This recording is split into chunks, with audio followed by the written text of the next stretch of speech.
Instant रेसिपीमध्ये तुम्हा सर्वांचं स्वागत आहे। आज आपण मऊसूत चपात्या कशा बनवाव्यात याची ट्रिक आणि याची पद्धत पाहणार आहोत।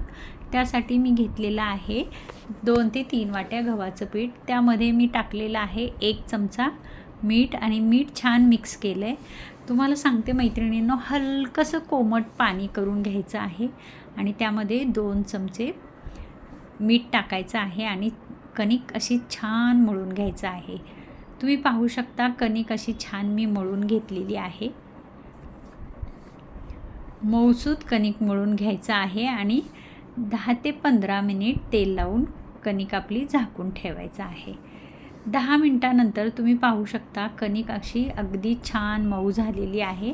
परत एकदा मी त्याला छान मळून घेते। आता मी एक एक गोळा करून चपाती लाटायची आहे। आता मी घडीची चपाती बनवणार आहे। त्रिकोणी घडी करून घेणार आहे। त्रिकोणी घडीची चपाती टम्म अशी फुगत नाही, पण अगदी पदर लुसलुशीत मऊसूत दुसऱ्या दिवशी खाल्लात तरी मऊसूत अशी चपाती राहते। प्रवासात घेऊन गेलात तर कडा वाढणार नाहीत, जशीच्या तशी चपाती राहते।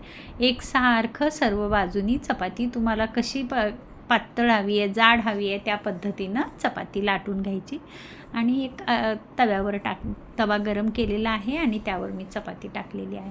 अर्ध्या मिनिटानंतर चपाती पालटून घ्यायचं आहे। तुम्ही पाहू शकता मी यासाठी लोखंडी तवा वापरते मैत्रिणींनो। तुम्ही हँडलेम नेरलेप तवा कुठला असेल त्यावर केलात तरी चालेल। माझ्या घरी लोखंडी तव्यावर केलेली चपाती आवडते। तुम्ही पाहू शकता अशी छान चपाती सर्व कडा भाजून घ्यायचा आहे। चपाती पदराची चपाती कधीच टम्म फुगत नाही, पदर असल्यामुळं एका साईडनी त्यातले हवा जाऊ शकते। आता मी ही दुसरी चपाती लाटून घेते आहे। दुसरी चपाती ही सेम टू सेम तशीच मी घडीची चपाती सर्व बाजूने एकसारखं तेल लावून त्रिकोणी घडी करून मी ही चपाती लाटून घेणार आहे। लाटत असताना सर्व कडा एकसारख्या एक समान असं लाटायचं आहे। लाटणं हलक्या हाताने फिरवायचं आहे। आता मी दुसरी चपाती भाजून घेते आहे। बघा तुम्ही अर्धा मिनिट चपाती भाजली हे कळतं, कारण त्यावर फोडं आली की चपाती पालटून घ्यायचं आणि खूप हाय फ्लेम ठेवायची नाही, हाय टू मीडियमच्या मध्ये ठेवायची आहे आणि असं सर्व बाजूनी दाबून अशी छान चपाती भाजून घ्यायची आहे। आता मी एक साधी सोपी पद्धत सांगणार आहे, ज्या मुलींना त्रिकोणी चपाती करता येत नाही त्या मुलींसाठी मी एक नवीन ट्रिक सांगणार आहे। तर मैत्रिणींनो, काय करायचं आहे, चपातीचा गोळा घ्यायचा आहे आणि त्यामध्ये त्याचं उरलेलं पीठ एक छोटा गोळा घ्यायचा आहे आणि छोटीशी चपाती लाटून त्या गोळ्यांनी सर्व बाजूला तेल लावून तो गोळा चपातीमध्ये पसरून ठेवायचा आहे। आपण पुरण भरतो तसं आतमध्ये तो चपातीचा गोळा ठेवून पॅक करून परत चपाती लाटून घ्यायची आहे।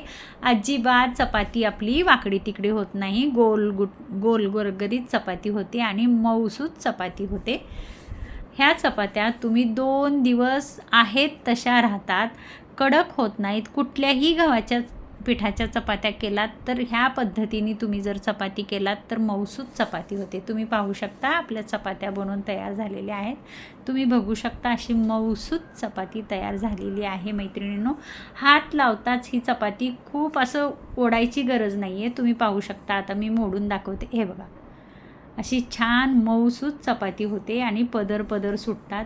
जर माझे चॅनल आवडत असेल, जर माझी रेसिपी आवडत असेल तर माझ्या चॅनलला लाईक, शेअर, सबस्क्राईब करायला विसरू नका आणि तुम्हीही असंच करून पहा आणि कशा झाल्या हे मला कमेंट करून सांगायचं आहे।